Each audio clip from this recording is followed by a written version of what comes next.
Éternel Dieu Tout-Puissant, Papa.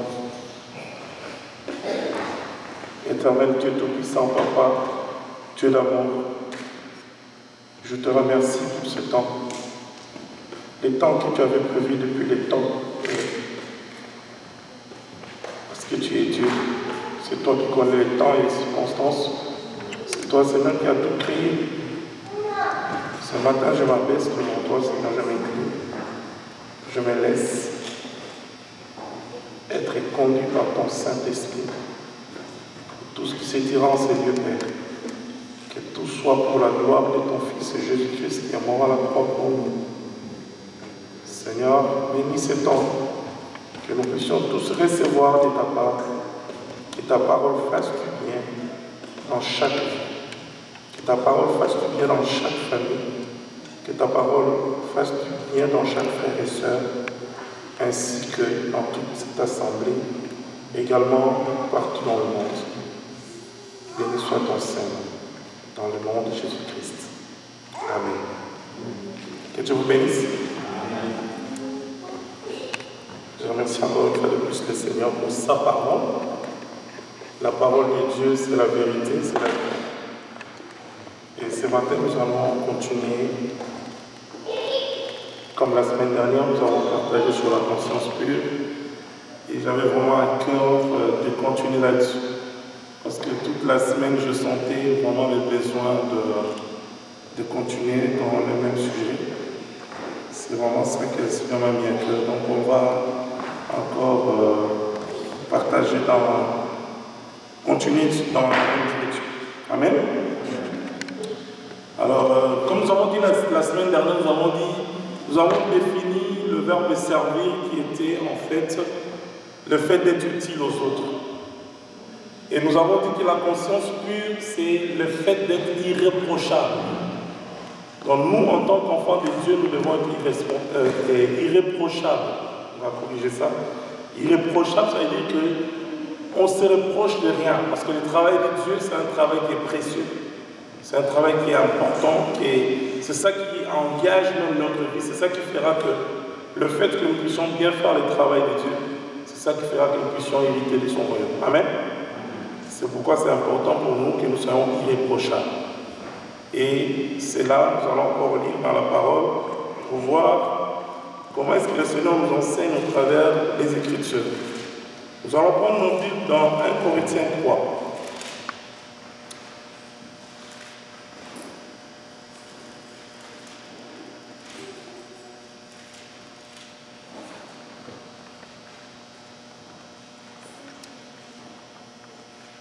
Je voulais préciser quelque chose.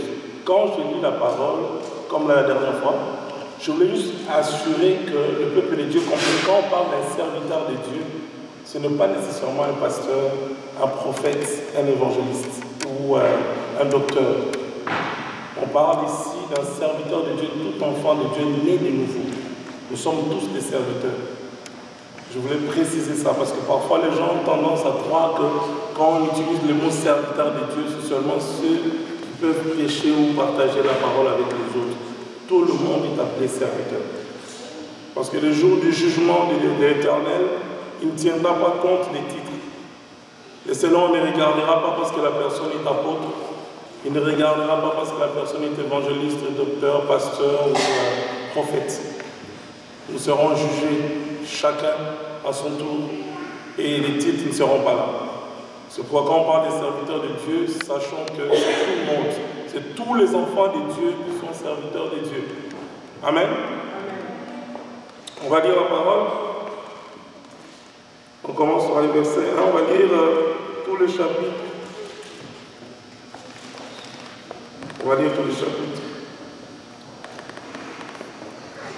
Je lis au nom du Seigneur Jésus.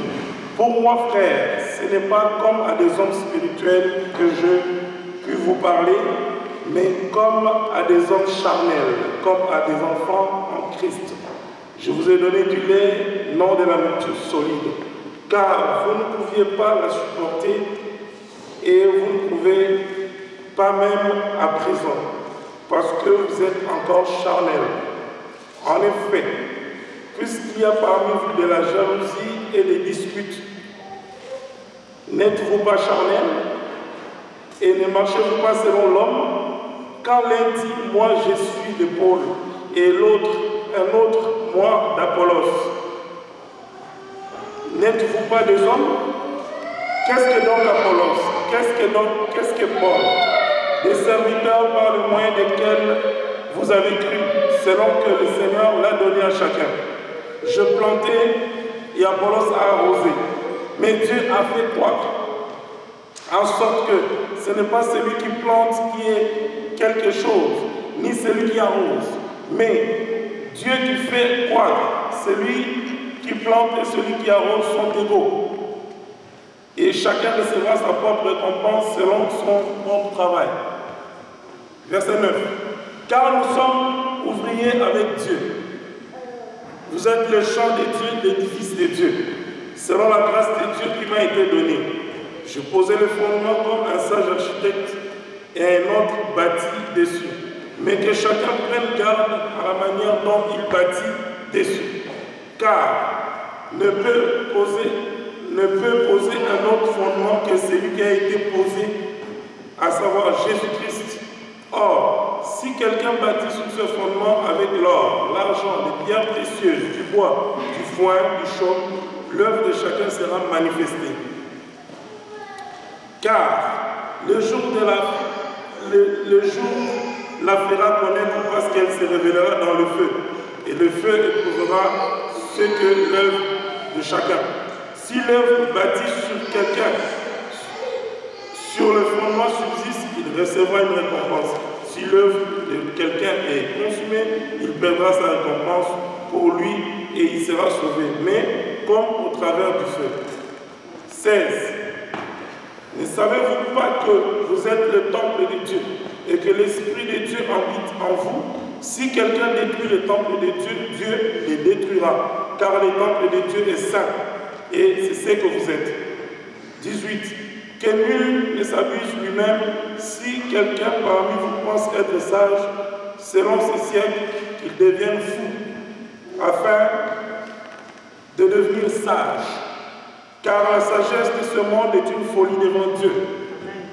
Aussi écrit-il, il prend les sages dans leur ruse. Et encore, laissez-moi connaître les pensées des sages. Et il sait qu'elles sont vaines.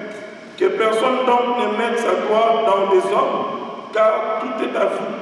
Soit Paul, soit Apollos, soit Céphas, le monde, soit la vie, soit la mort, soit les choses présentes, soit les choses à venir, tout est à vous. Et vous êtes à Christ, et Christ est à vous. Christ est à Dieu. Amen.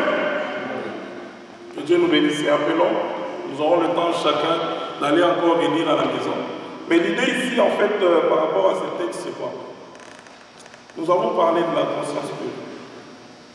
Ici, l'apôtre Paul est en train d'expliquer à l'église de Corinthe le rôle d'un serviteur. C'est pourquoi au début j'avais parlé d'un serviteur, c'est tout enfant de Dieu. Le rôle d'un serviteur. Et ça arrive que dans cette église, il y avait beaucoup de conflits. Il parle des jalousies, des disputes, des incompréhensions. Il y a même certaines personnes qui parlaient, moi je suis de Paul, l'autre est Apollos. Et c'est ce que nous voyons aujourd'hui. Nous voyons ça dans les assemblées aujourd'hui. Les dénominations, c'est vraiment les noms des pasteurs, ce n'est même plus les noms de Jésus-Christ. Vous pouvez voir même le nom de ministère, ministériel, et on met le nom de la personne. Ce n'est pas le nom de Jésus. Et il y a des disputes dans l'assemblée, les gens sont dans la confusion. C'est pourquoi Paul explique en début ici, dans le premier verset, il explique, je vais vous parler comme à des hommes charnels. Je ne vous parle pas comme des hommes spirituels, parce que vous n'êtes pas encore mature. On parle de choses sérieuses, de la nourriture solide dont Paul est en train de parler ici. C'est la parole de Dieu qui doit faire grandir quelqu'un. Mais il explique à l'église de Corinthe ici que je vais vous parler comme à des enfants. Parce que vous n'avez pas encore compris. Parce que vous n'avez pas encore cette conscience qui est pure. C'est pourquoi l'apôtre Paul est en train d'expliquer. Il dit, je vous ai donné du lait et non de la nourriture solide, car vous ne pouviez pas la supporter, vous ne pouvez même pas, par exemple, l'apôtre Paul suppose que quand on est enfant de Dieu, né de nouveau, quand on grandit, il faut qu'on voie les fruits, il faut qu'il y ait un changement. Mais l'apôtre Paul constate qu'ici, il n'y a pas de changement. Ils sont comme des enfants. C'est pourquoi il a dit, je vais vous enseigner comme des enfants. Asseyez-vous, je vous enseigne. C'est comme ça. Et ce qui est bien, j'aime bien l'apôtre Paul, parce qu'il explique, il est humble. L'apôtre Paul est très humble. Dans la conscience qu'il y a l'humilité de lui. Il est humble, parce qu'il essaie de faire comprendre. Si nous lisons les Écritures, nous allons voir que c'est l'apôtre Paul qui a vraiment écrit la majorité des Écritures. Corinthiens, Romains, Thessaloniciens, il a écrit à Timothée. Vraiment, c'est la grande partie du Nouveau Testament, c'est écrit par l'apôtre Paul. Mais il est humble. On voit l'humilité parce qu'il dit, moi, on va lire. Il a dit ceci. Moi, j'ai planté la majorité des églises. Il a établi les églises. C'est un apôtre. C'est un vrai apôtre. Il a établi les églises. Mais il ne veut pas s'enorgueillir. Il fait même un parallèle avec Apollos. C'est-à-dire, moi j'ai planté, mais Apollos a arrosé. C'est-à-dire, Apollos, il a juste continué les travaux que moi je fais. Et comme nous avons vu la semaine dernière, quand nous avons lu dans Timothée, nous avons vu que cette conscience était pure. C'est-à-dire qu'apôtre Paul ne faisait pas le travail de Dieu à cause de l'argent ou bien à cause de choses. Il le faisait parce qu'il savait que c'est lui qui avait rencontré Jésus-Christ. Il a rencontré la parole et apôtre Paul craignait Dieu réellement. C'est pourquoi on peut voir cette conscience pure-là, même dans sa façon de prêcher, dans sa façon d'expliquer au peuple de Dieu.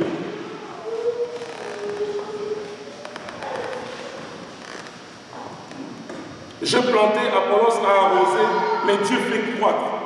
Personne ne peut faire croître une plante bien-aimée. Nous pouvons même avoir une graine, on les jette là-bas, ce n'est pas nous. Même si on l'arrose 10 000 fois, c'est Dieu qui va faire pousser cette plante. Donc, bien aimé, ça nous enseigne beaucoup de comprendre aussi, dans cette dimension de la conscience pure, que nous devons être humbles. Quels que soient les dons que Dieu a mis en nous, quel que soit ce que nous pouvons avoir, tout ce que nous avons vient de Dieu. C'est pourquoi Dieu demande cette humilité. J'apprécie cette humilité que je vois dans l'apôtre Paul dans ces textes-là. C'est Dieu qui fait croître. Donc il parle même de l'égalité, c'est-à-dire qu'il y a l'égalité entre la personne qui arrose et celle qui plante. Les deux personnes sont égales, mais c'est Dieu qui reste le Dieu de gloire. Ne partageons jamais cette gloire-là, bien-aimés. Laissons Dieu régner comme Dieu, parce que c'est lui qui fait croître. Que ce soit le nombre de membres dans une assemblée, quel que soit le nombre, il y a des assemblées qui ont des milliers de personnes. Quelqu'un peut croire que c'est moi qui ai fait pour que les gens soient. Où est notre conscience? Nous devons compter sur Dieu. Nous devons avoir une conscience pure. Amen. Et il dit au verset 9, car nous sommes ouvriers avec Dieu. C'est-à-dire que nous travaillons en collaboration. Dieu a besoin de nous. Dieu a besoin de nous. Donc nous sommes les champs de Dieu. Il l'a bien aimé. L'édifice de Dieu. Selon la grâce de Dieu qui m'a été donnée, j'ai posé le fondement comme un sage architecte et un autre bâti dessus. C'est-à-dire que lui, il a commencé le travail et il y a un autre qui a continué. L'idée ici, ce n'est pas de se comparer de lui. Ce n'est pas de dire que moi je suis mieux que l'autre. C'est une dimension de l'unité aussi dans la conscience pure. Dans cette conscience pure, il y a l'unité. Parce que nous ne pouvons pas dire que c'est moi. C'est moi que Dieu a appelé. Non, pas du tout, bien aimé. Dieu a appelé tout le monde. Nous sommes tous des serviteurs et des servantes de Dieu. Personne ne peut dire que moi, personne peut se gonfler pour dire que non, tout s'accaparer de tout, bien aimé. C'est impossible. Il faut que l'Église comprenne aujourd'hui qu'il y ait des théories que les gens avancent devant la chair ou parfois dans des réunions. Ce n'est pas clé. Ce n'est pas biblique. Parce que quand nous lisons dans la Bible, je vois que dans le Seigneur, nous devons encore nous asseoir. Nous asseoir et apprendre. C'est ça. C'est comme ça que la maturité arrive. Et c'est ça que l'apôtre Paul est en train d'expliquer ici. Il fait asseoir le peuple de Corinthe, l'église de Corinthe. Asseyez-vous. Parce que c'est là que, quand on s'assoit, on écoute. Le Seigneur permet qu'on puisse comprendre certaines choses. On peut penser connaître. on ne connaît pas. Là, il explique, ça c'est vraiment des textes. C'est-à-dire que nous tous, moi en premier qui vous parle, nous sommes appelés à apprendre. Et cet apprentissage dans l'humilité, comme l'apôtre Paul est en train de dire. Parce que les dons ne viennent pas de l'homme. C'est Dieu qui donne les dons. C'est Dieu qui donne l'onction. C'est Dieu qui donne la puissance. C'est Dieu qui donne la sagesse, l'intelligence. Personne ne peut dire que ton intelligence que tu as vient de ton père. Non, c'est Dieu qui a donné. Parce qu'on peut voir un père très intelligent, mais l'enfant n'est pas intelligent. On peut le voir aussi. Faisons attention de nous. Et l'apôtre Paul avertit, il dit ceci. Mais que chacun prenne garde à la manière dont il bâtit. Bien aimé, il y a plusieurs maisons qui sont bâties sur le sable. La Bible dit que c'est lui qui bâtit sur le sable, qu'est-ce qui va arriver? La maison va s'écrouler. Nous devons bâtir sur le corps de Jésus-Christ bien aimé. C'est ça la conscience pure. Parce que quand on bâtit sur les rocs, on n'a pas de mauvaises intentions. La conscience pure, c'est ça. Quand on bâtit sur Jésus-Christ, il n'y aura pas de pouvoir à montrer. Il n'y aura pas de je suis meilleur. Je prie plus que toi. Ou je connais la parole plus que toi. Non. Chacun est différent. Et Dieu a mis à chacun un don particulier. Tout, la Bible dit dans Éphésiens, pour l'édification du corps. Bien aimé, un évangéliste n'est pas plus qu'un pasteur. Un pasteur n'est pas plus qu'un prophète. Quels que soient les dons que Dieu peut déposer en vous, bien-aimés, tous les dons que le Seigneur met en nous, c'est pour l'édification du corps. Nous devons être ensemble. Amen. C'est ça la force d'une assemblée, c'est ça la force d'une église, c'est ça la force des enfants de Dieu. C'est comme ça que le Seigneur peut faire de grandes choses dans une église. C'est comme ça que le Seigneur peut faire de grandes choses dans une ville, dans une communauté, quand l'unité est là.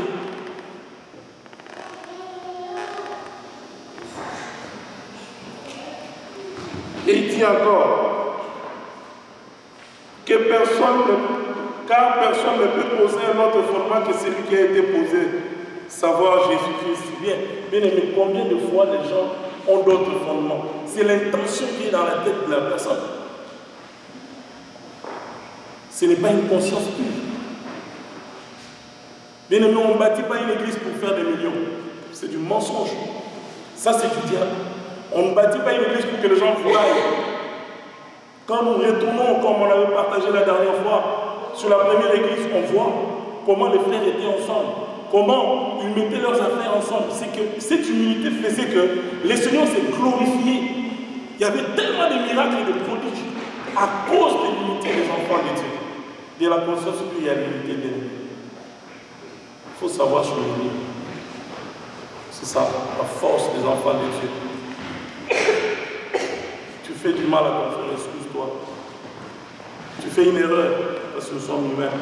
Tu peux arriver, peut-être tu utilises une phrase qui n'est pas correcte. Peut-être ta réaction est un peu plus brusque. Ça peut venir. Excuse-toi. Et si tu as dit quelque chose qui était faux, accepte. Tu as dit quelque chose qui était faux. Tu l'as dit, mais accepte à vous. Personne ne va te tuer. Tu dis la vérité. Bien-aimé, je fais cette erreur. Excusez-moi. Et le Seigneur investit une force, une puissance incroyable. On peut voir dans le psaume 51, David qui vient pécher, il a fait le mal, il a fait tuer quelqu'un, il est sorti avec la femme Bathsheba. On voit que David, dans le psaume 51, se répand réellement. Et cette conscience, sa conscience était pure. Et quand il s'est repenti, il a même demandé à Dieu de les punir selon lui. Il dit, je sais que tu seras juste dans la sentence que tu vas apprendre. Moi, je mal fais. Je mal fais, Seigneur. Conscience pure. Je mal fais, tu es conscient. Parce que nous avons dit que dans la conscience, il y a les biens et les mal. C'est-à-dire les péchés peuvent arriver différemment de vivre dans le péché. Parce que nous sommes nés de nouveau, nous sommes enfants de Dieu aujourd'hui. Nous ne pouvons plus vivre dans le péché. Mais le péché peut arriver. C'est la différence. Il faut faire une nuance. Pas vivre dans le péché. Mais le péché peut arriver. à ces moments-là, repens-toi directement. On va beaucoup parler de la repentance dans la conscience pure, bien aimé. Parce que la repentance, c'est la porte du ciel. Bien aimé, sans la repentance, personne ne peut entrer dans le royaume. Parce que celui qui était parfait, c'est Jésus. C'est surtout à cause du péché originel. Quand Adam a péché, il a donné le pouvoir au diable. C'est à ce moment-là que nous pouvons faillir. Parce que Dieu avait donné l'autorité à Adam. Tout était soumis. Et en parlant de ça, toujours dans la dimension de la conscience, je ne vais pas sortir de notre sujet. On va rester dans la conscience pure. Mais je vais donner des exemples pour montrer que le péché a amené tellement de choses qu'aujourd'hui, nous pouvons voir des catastrophes. Dans l'idée de Dieu même, en créant même la terre, les lions ne pouvaient pas manger l'entière. Parce que quand on retourne, nous voyons que les lions étaient herbivores. Ils mangeaient de l'herbe. Les lions, ça c'est juste un exemple, dans toutes les bêtes féroces qu'on peut voir. Les lions ne pouvaient même pas manger l'antilope. C'est à cause du péché qu'il y a eu tous ces désordres-là. Ils étaient ensemble.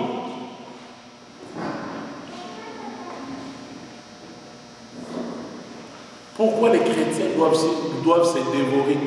Pourquoi les chrétiens aujourd'hui, on voit, à Kinshasa, ici, je ne sais pas en tout cas, mais à Kinshasa, combien d'empoisonnements des pasteurs? Combien d'empoisonnements? J'ai des pasteurs qui ont fui Kinshasa à cause des autres pasteurs. Vous imaginez qu'un serviteur de Dieu, il a fui parce qu'il a peur qu'on le tue. Et nous avons vu qu'on ne peut pas servir Dieu comme il se doit. Ça va être les mensonges, l'orgueil. Il y a des serviteurs de Dieu qui sont devenus prétentieux. Même la Bible. Moi, ma Bible, personne ne portera la Bible pour moi. Je suis désolé. Je partage la parole avec le bien-aimé. Ma Bible, je vais la porter moi-même. Même la Bible, il faut qu'on porte, on doit porter la Bible des serviteurs de Dieu. La Bible, mon look, waouh, c'est à ma Bible. Je n'ai pas besoin que quelqu'un le porte. C'est à moi. Des honneurs. On va voir ça. On va voir les honneurs. On va continuer un peu dans les textes et puis on va voir qu'est-ce que les honneurs. On veut toujours, on voit qu'on est là, que les gens sentent votre présence. C'est-à-dire que la gloire n'est plus pour les seigneurs. Les hommes ramassent cette gloire-là avec des fausses humilités. Je suis un serviteur de Dieu. Bien aimé, l'humilité précède la gloire. Dans la conscience pure, il faut que nous puissions nous humilier. Et nous avons aussi dit que la révélation est progressive. Ça veut dire que tu as lu les textes aujourd'hui, tu as lu la parole de Dieu en 2014. C'est pas dans un an, dans 2 ans, même dans quelques mois, le Seigneur peut te parler de la même chose différemment. Il faut que tu écoutes le Saint-Esprit. C'est la conscience pure. Ce n'est pas parce que j'avais lu comme ça que ça doit rester. Non. Il faut avancer avec Dieu.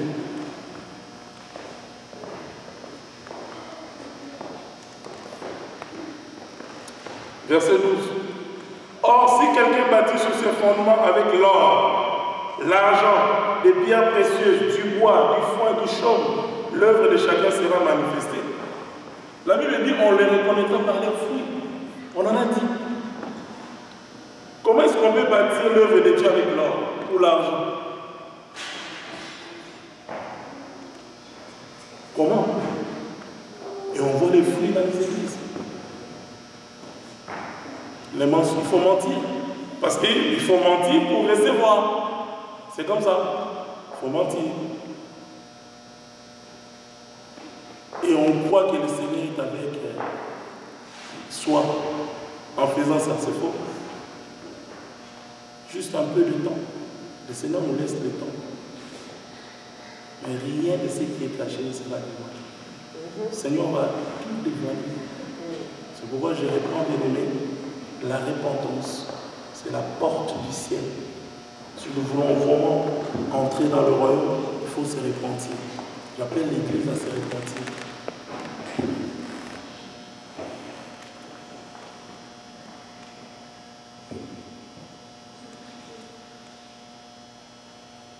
J'avais dit, or si quelqu'un bâtit sur ce fondement avec de l'or, de l'argent, des pierres précieuses, du bois, du foin, du chaume, l'œuvre de chacun sera manifestée, car le jour la fera connaître parce qu'elle se révélera dans le feu. J'avais dit là, dans le dimanche passé que notre Dieu que nous servons, c'est un feu dévorant. Moto. Bien aimé. Tout sera révélé. C'est à quelle intention que nous servons Dieu? Nous servons Dieu pour nous enrichir. Nous servons Dieu pour nous montrer aux autres, pour nous comparer. L'apôtre Paul est en train d'expliquer ici. Que c'est lui qui plante et c'est lui qui arrose son debout. Pourquoi nous devons nous chamailler dans les églises? Pourquoi il doit y avoir de jalousie ou des incompréhensions? C'est une force. Tu as un frère et une soeur qui a un don particulier que le Seigneur a déposé. C'est une force pour l'Église. Notre ennemi, ce n'est pas ton frère, c'est le diable. C'est une force. C'est comme dans une équipe de football. Quand on jouait, on se donnait les ballons. Tu ne peux pas garder les ballons tout le temps. Il faut partager. Et c'est comme ça, quand l'équipe est bien organisée, vous allez gagner. L'apôtre Paul dit, j'ai combattu le bon combat. L'apôtre Paul, il est sûr. Quand il dit que j'ai vaincu, il a combattu le bon combat de la foi. Pour qu'il puisse prononcer ce genre de paroles, c'est qu'il y avait cette assurance avec une conscience pure. L'apôtre Paul n'avait pas les verbes rien à quelqu'un. Il n'avait rien. Il a fait le travail de Dieu comme il fallait. Nous devons suivre les bons exemples de la parole de Dieu. Ça, c'est des bons exemples que nous devons suivre. Et mettre la parole de Dieu en pratique. Et c'est ça qui fera de nous de vrais enfants de Dieu, de vrais serviteurs de Dieu. Et Dieu sera content. Il sera dans la joie de voir que j'ai des enfants quelque part qui font le travail comme il faut, qui marchent dans la crainte de Dieu. Verset 16. Ne savez-vous pas que vous êtes les temples de Dieu et que l'Esprit de Dieu habite en vous? Si quelqu'un détruit le temple de Dieu, Dieu les détruira, car le temple de Dieu est saint, c'est ce que vous êtes. Puis les gens viennent dans les églises pour recevoir de la part de Dieu. Il y a des gens qui viennent dans les églises avec une conscience pure. Ils viennent chercher la face de Dieu réellement. Ils sortent de leur maison, ils pleurent, Seigneur, j'étais dans le monde, Seigneur, je fais plein de bêtises dans le monde, Seigneur. Maintenant, je vais te servir avec intégrité. Seigneur, je vais faire ta volonté. Il y a beaucoup de sœurs et de frères qui viennent dans les églises, sont frères.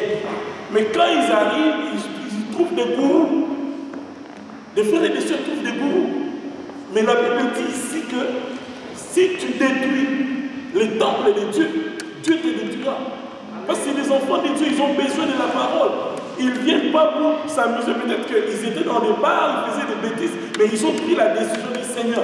Je vais laisser toute cette histoire-là, Seigneur. Maintenant, je vais te servir vrai.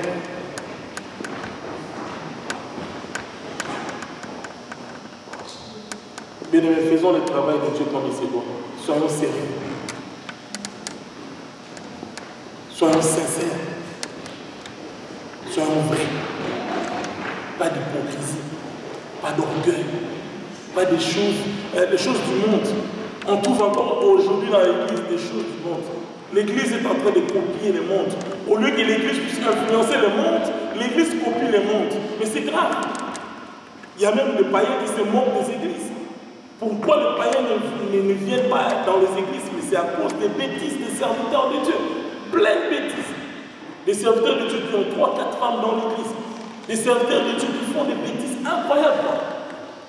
Et ce sont ces mêmes sœurs qui vont dire Amen. Il est content. Mais c'est les diables. C'est diabolique. La conscience pure. On va placer quelqu'un dans un ministère, quelqu'un parce qu'on sait que cette personne va amener l'argent. Même si la personne est mondaine, même si la personne ne connaît pas la parole, la personne doit s'asseoir, doit être délivrée. La personne doit être délivrée pour servir Dieu. Dans le ministère, on ne peut pas choisir quelqu'un comme ça à la hâte. Non. Non, pas du tout. Et on est étonné de voir que rien ne marche. Un blocage total.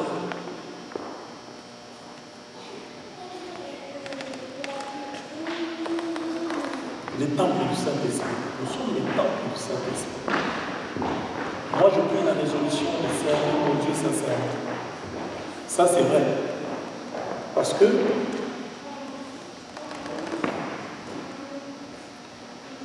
Dieu, c'est un Dieu qui a fait des grandes choses dans le monde.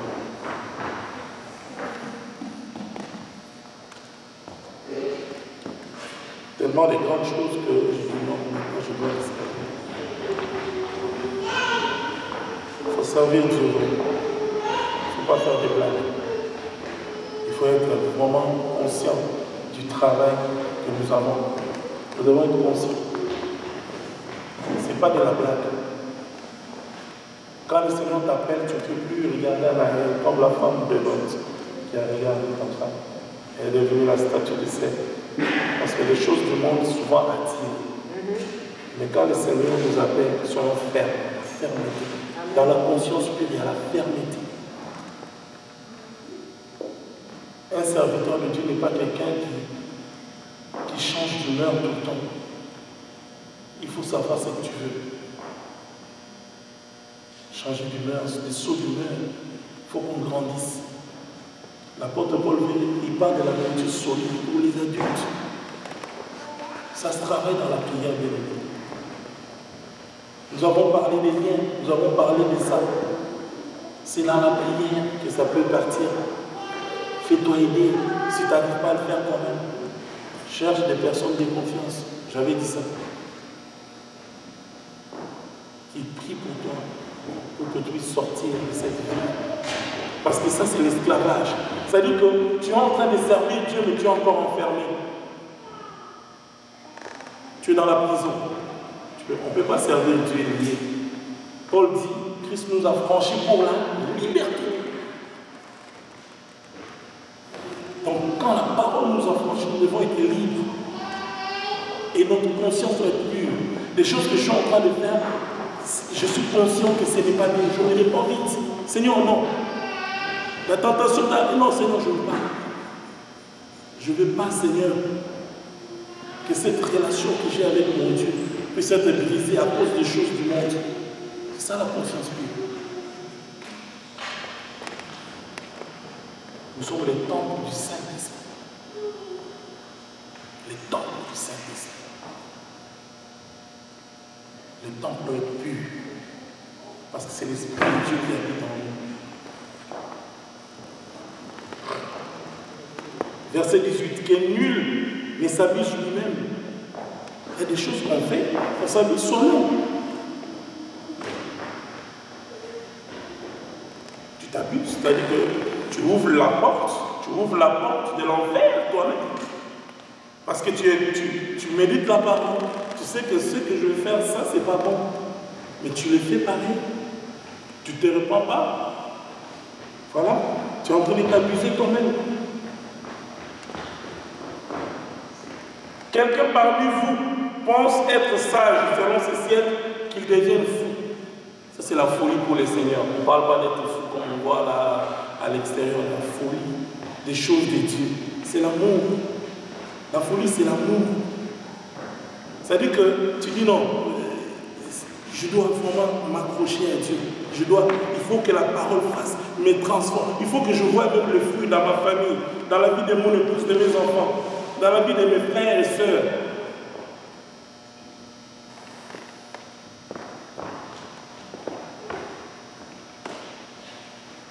Afin de devenir sage,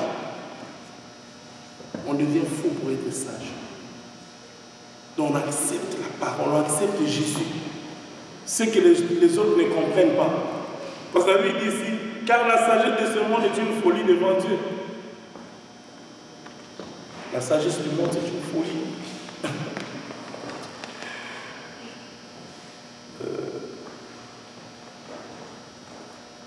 prend les sages dans leur ruse. Dieu reste Dieu, bien aimé. Il est Dieu, Adam Zamé. Il n'y a pas d'ombre de variation en lui. C'est lui qui dit un mot et la chose s'accomplit. Il appelle à l'existence des choses qui n'ont jamais existé. Il est tellement puissant que nous devons nous soumettre avec une conscience pure.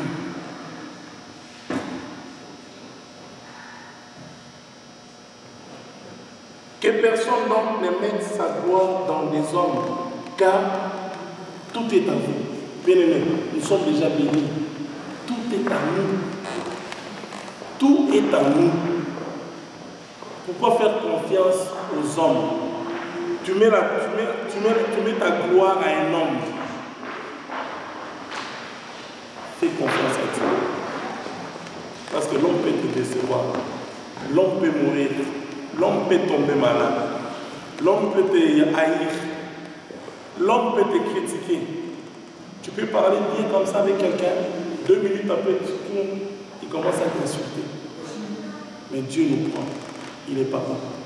Il nous appelle. Et il veut que nous puissions être en paix, dans la joie, dans le bonheur.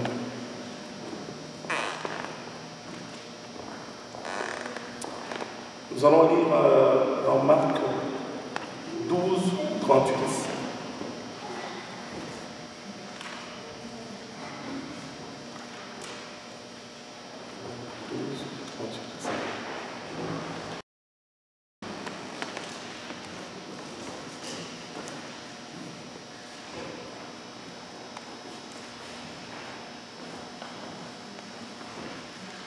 Jésus-Christ qui parle. Il leur disait dans son enseignement, gardez-vous des scribes qui aiment à se promener en robe longue et à être salués dans les places publiques, qui recherchent les premiers sièges dans les synagogues, les premières places dans les festins, qui dévorent les maisons de veuves et qui font pour l'apparence de longues prières, et ils seront jugés plus sévèrement. Bien aimé, j'ai tiré ici à leur porte porter de longues robes. C'est-à-dire que ça, c'est l'apparence. Hein? Aujourd'hui, on va voir quelqu'un qui va s'habiller de façon qu'on voit qu'il est là. C'est l'apparence. Dieu n'a pas besoin de l'apparence. Et la Bible dit même qu'il dévore la maison de veuves.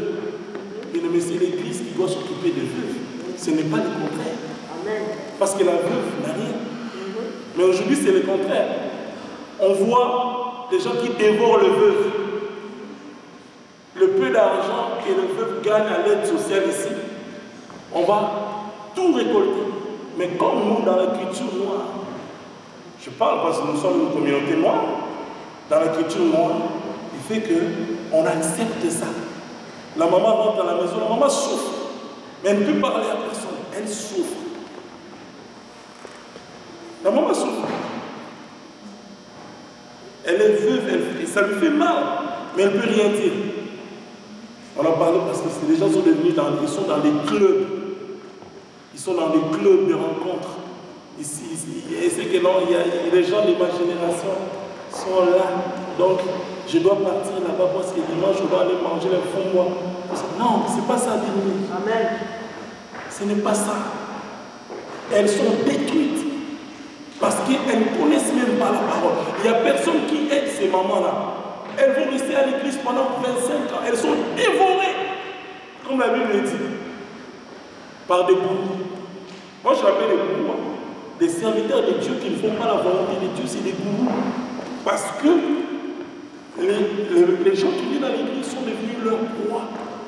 Ils peuvent faire tout ce qu'ils veulent avec ces gens-là.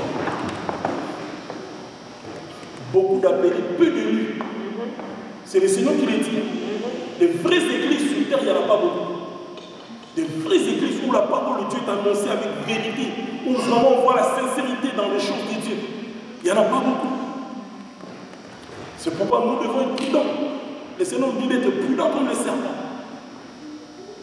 Doux comme la colombe, bien sûr, nous devons être doux. Mais prudents, la prudence, bien aimé. Parce qu'il y a des gourous, il y a des méchants, des ravageurs, c'est des gens qui font du mal aux autres. Je ne sais pas comment je peux encore, quel attribut je peux donner, mais en tout cas, vous comprenez ce que je veux dire par rapport à ça. Quelqu'un qui fait du mal, il s'en fout de vous. Il pense qu'à lui, il est concentrique.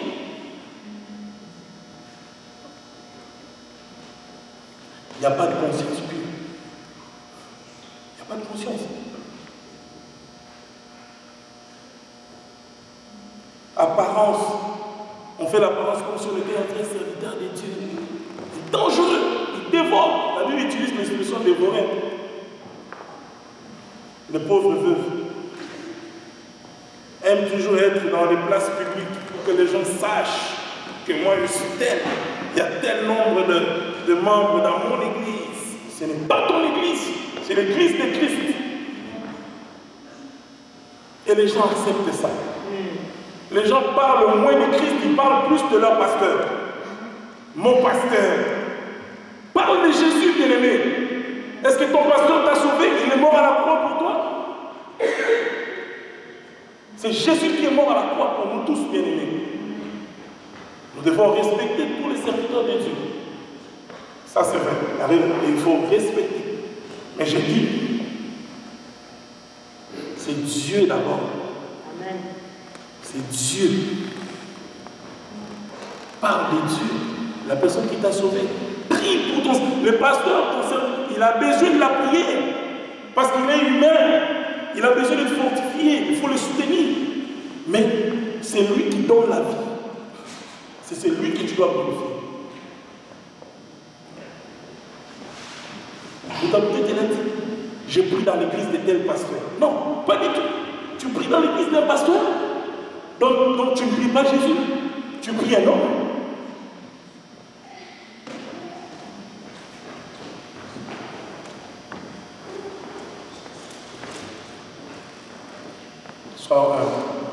Comme si on montre les scripts, il y en a plein aujourd'hui. Les gens devaient toujours être gonflés, qu'on voit que ce sont eux qui connaissent. Mettre dans le premier plage, dans les synagogues, dans les fêtes, on voit qu'ils sont là, partout, ils font semblant de faire de longues prières. Le Seigneur dit qu'ils seront jugés sévèrement.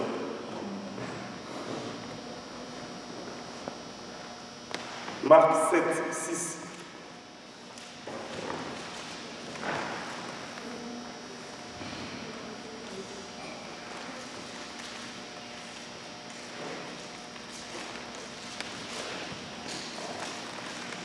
Jésus leur répondit, hypocrite, Ésaïe a bien prophétisé sur vous. Ainsi, il est écrit, ce peuple m'honore des lèvres, mais son cœur est éloigné de moi. Nous avons dit que la conscience, c'est dans l'âme, le cœur. Cette conscience pure. On crie, oh, moi je connais le Seigneur, j'aime, regarde, je fais ça. J'avais donné, même quand on donne quelque chose à quelqu'un, on doit le prononcer même devant la chair. Waouh! Ça, c'est un secret entre toi et ton frère qui n'a jamais été dans les difficultés dans la vie. Tu peux aider un frère? Oui, amen. C'est ça même le but de l'Église. Nous soutenir.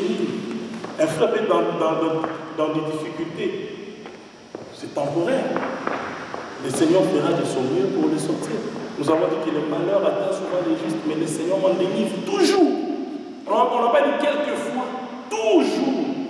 Ça veut dire si le frère est là, tu viens devant la chapelle, tu te rappelles, bien aimé? Non. Ça c'est entre vous deux. Tu as aidé ton frère, c'est entre vous deux. Ça ne sert pas de s'enorgueillir. Il faut que la gloire aille au Seigneur. On honore des lèvres, le Seigneur le dit, mais le cœur n'est pas là. Le cœur n'est pas là.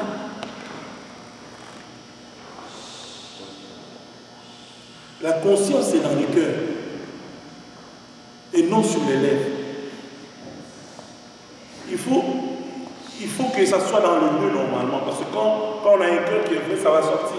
Mais certaines personnes ils vont dire des choses, mais dans leur cœur, ce n'est pas vrai. Repentance. Aujourd'hui, je veux parler de la conscience, d'abord la repentance. Parce que quand on se répand, à ce moment-là, on reconnaît son erreur. Et là, on peut avancer.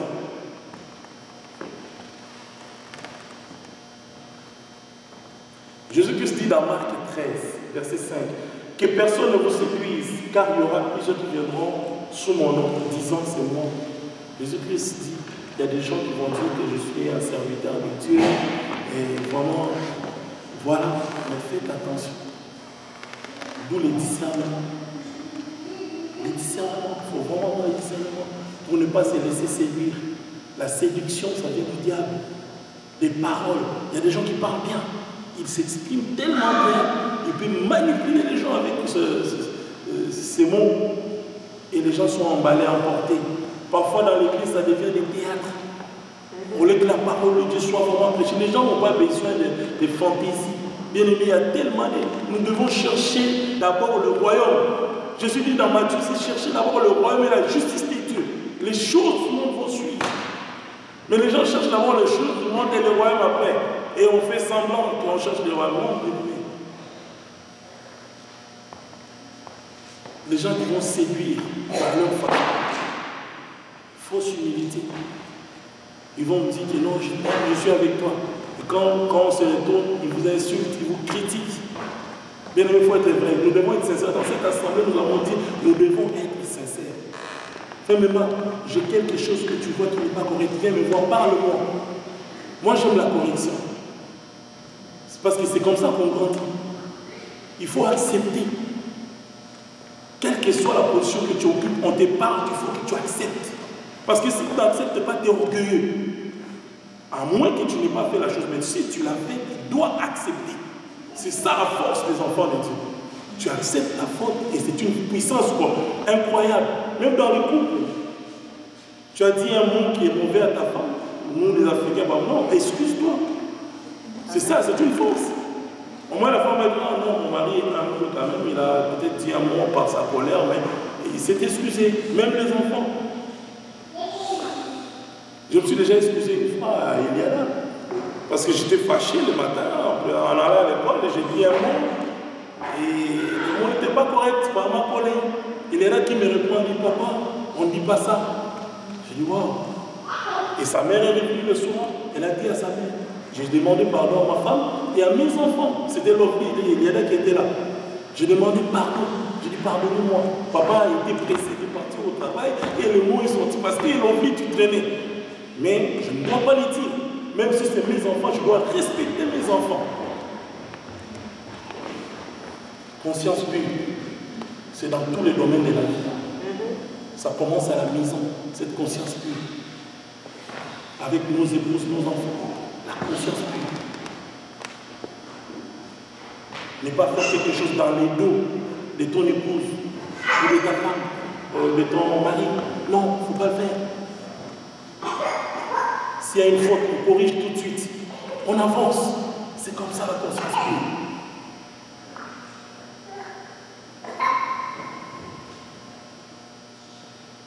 Nous devons écouter les Saint-Esprit.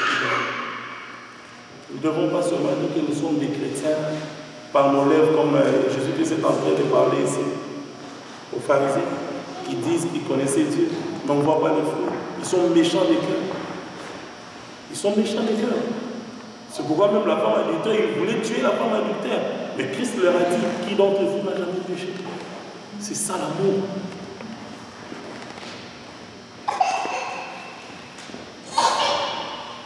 Bien-aimés, c'est un sujet, conscience qu'il y a tellement de volets qu'on peut exprimer ça, mais c'est vraiment ça que le Seigneur me met à cœur. Et je veux vraiment laisser le Saint-Esprit m'orienter comme ça. Tout ce qui va arriver, on va parler comme ça.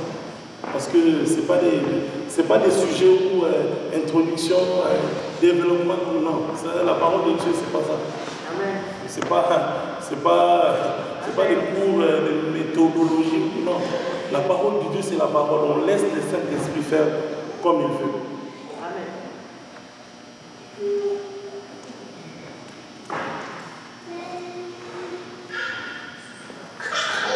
Ne mettons pas notre gloire sur les hommes, mettons la gloire à celui qui était, qui sera.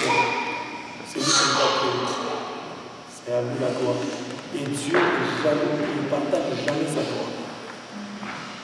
Le jour que le peuple de Dieu comprendra que c'est Dieu seul qui mérite la gloire, il y aura beaucoup de changements dans les églises. Il y a même des gens qui comptent sur la prière de l'autre et ta propre prière. Il faut prier. Quand tu pries, Dieu agit.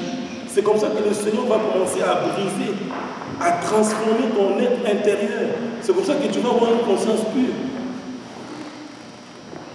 Tu veux passer toute une semaine, tu n'as pas prié, c'est normal, un enfant de Dieu. Mais tu vas faire des bêtises. Au travail, tu vas t'énerver avec tes collègues. À la maison, tu vas discuter avec ta femme. Et dans la famille, tu vas insulter des frères qui sont ailleurs, qui vont te demander l'argent, tu l'insultes au téléphone. Ça, c'est des choses qui vont se faire parce que tu n'as pas prié. Parce que moi, je trouve anormal que quelqu'un qui dise qu'il prie et qu'on ne voit pas de fruits dans sa vie. Durant toutes les années que tu es dans le Seigneur, il faut qu'il y ait un changement. Il faut qu'on voie les fruits. Il faut qu'il y ait un vrai changement. Je parle aussi à nos jeunes enfants, parce que vous aussi, vous serez plus tard des parents, vous êtes aussi des responsables. Donc tout le monde est concerné. Ce n'est pas seulement nous les parents, là, mais les jeunes, vous m'entendez. Stéphanie, Béni, Divine. Vous m'entendez? Tous les jeunes là, vous devez comprendre les choses. Je sois, tous nos jeunes, vous devez marcher dans la crainte de Dieu. La conscience doit être pure. Qu'on ne voit pas des bêtises dans nos enfants. Quand vous voyez à l'école, les autres font des bêtises, ils sont en train de fumer, les chants, tout ça. N'allez même pas. N'approchez même pas. Parce que vous êtes des enfants de Dieu. Il faut qu'on sente la différence. Il faut que les gens voient que non, ceux-là, ce sont vraiment de vrais enfants de Dieu. Votre conscience doit être pure.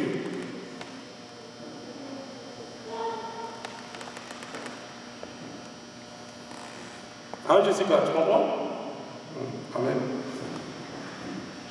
Donc vraiment que le Seigneur nous fasse grâce. Que nous marchons réellement dans cette conscience pure. Sinon, on va rater l'enlèvement. On rate l'enlèvement et on va en enfer. Beaucoup de chrétiens iront en enfer. Beaucoup de chrétiens iront en enfer à cause de la légèreté. En fait, on est en train de faire des compromissions avec les diables. Les diables nous détestent. Il ne peut plus se repentir. Il est en train de faire quoi? Les recrutements. Il fait son recrutement. Et les chrétiens sont distraits. Moi, j'ai connu des chrétiens, le visage fermé. Depuis que je connaissais la personne, visage fermé. Tu as besoin d'être délivré. Il faut sourire un peu. Mais dans la vie, écoute, un visage fermé, tu ne ris pas. Non, écoute. Tu ris. Marchons dans la crainte de Dieu. Amen. Pour terminer, on va lire 1 Thessaloniciens 4.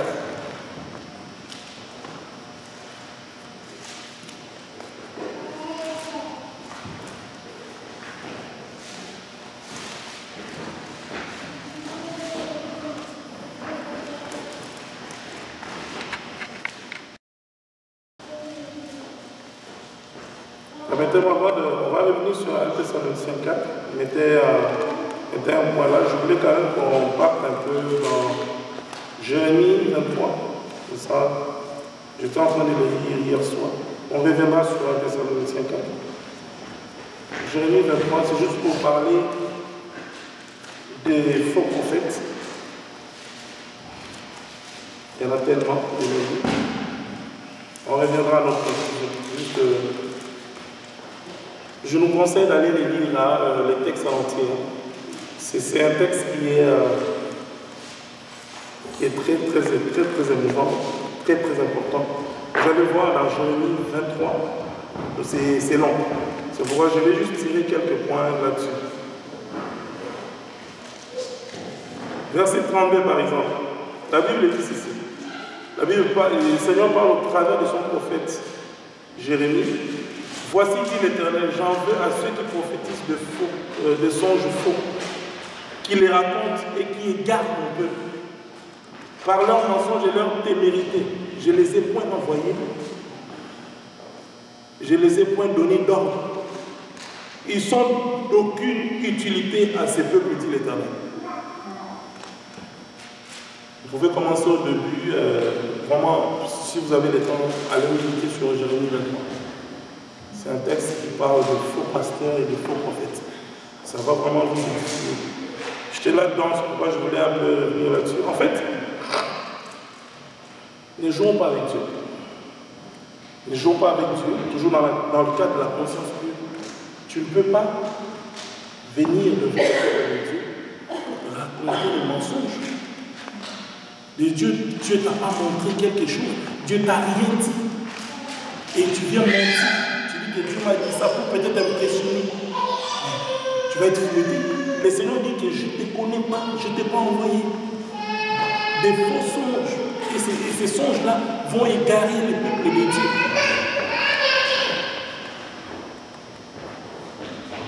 Le but de l'enfant de Dieu, c'est la vie éternelle.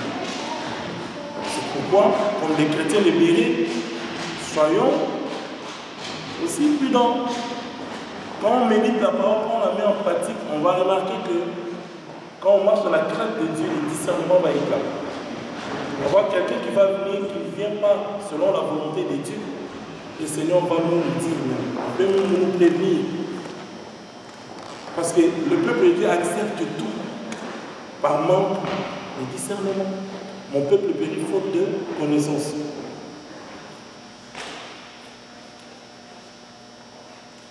Faisons attention. Alors pour conclure, on va repartir sur 1 Thessaloniciens 4. La Bible dit: au reste, frères, puisque vous avez appris de nous comment vous devez vous conduire et plaire à Dieu, c'est là que vous faites. Nous vous prions et nous vous conjurons au nom du Seigneur Jésus-Christ de marcher à cet égard des progrès en progrès. Vous savez, en effet, quel précepte nous avons donné de la part du Seigneur Jésus. Ce que Dieu veut, c'est votre sanctification.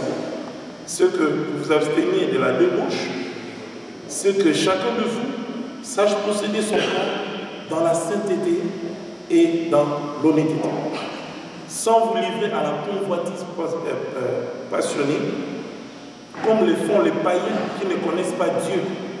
C'est que personne n'use envers son frère de fraude et de cupidité dans les affaires, parce que le Seigneur tire vengeance de toutes ces choses, comme nous vous l'avons déjà dit et attesté, car Dieu ne nous a pas appelés à l'impureté, mais à la sanctification. Celui donc qui rejette ses préceptes ne rejette pas un homme, mais Dieu, qui nous a aussi donné son esprit. Bien-aimés, le travail de Dieu, comme je disais, c'est progressif. C'est dans la prière tous les jours. Je pense que la personne que j'étais quand j'ai connu le Seigneur, je ne peux pas être aujourd'hui la même personne. Nous devons aller de progrès en progrès. C'est pourquoi l'apôtre Paul est en train d'écrire ces textes. Il écrit à l'église de Thessalonique que nous devons progresser. C'est dans la prière qu'on peut progresser. Dans le jeûne, quand nous nous approchons de Dieu, c'est à ce moment-là que le Seigneur va commencer à nous transformer tous les jours. Progrès, progrès. Parce qu'il dit même que ce que Dieu veut, c'est la sanctification. Dans une conscience pure, nous devons nous sanctifier. Au royaume des cieux, là pour la baboule, c'est pour ceux qui marchent réellement dans la crainte de Dieu. Dans la sanctification, c'est tous les jours. Il faut qu'on ne trouve rien en nous qui fera que le Saint-Esprit puisse être attesté. Donc, travaillons ça. Et les enseignements que l'apôtre Paul est en train d'apporter à l'Église, c'est vraiment ça que nous devons mettre en pratique. Il dit que nous devons savoir posséder notre corps dans la sainteté, dans l'honnêteté. Nous devons être honnêtes. Marchons là vraiment dans la crainte de Dieu même. Pas de fraude envers les frères, pas de cupidité, pas d'impureté. Le Seigneur nous a donné le Saint-Esprit. Dans l'Ancien Testament, c'est le prophète qui venait parler. Aujourd'hui, tout le monde a libre accès au trône de la grâce. Donc nous avons ce libre accès. Laissons le Saint-Esprit travailler en nous. Laissons le Saint-Esprit nous donner des informations qui viennent d'air. C'est à partir de ce moment-là que nous pouvons mettre la parole de Dieu en pratique. Nous pouvons marcher dans la crainte de Dieu et nous ferons réellement la volonté de notre Dieu et avec une conscience pure. Voilà. Que le Seigneur nous bénisse et que le peuple de Dieu soit béni. Au nom de Jésus-Christ, je remercie Dieu pour ce temps. Amen. On acclame notre Dieu.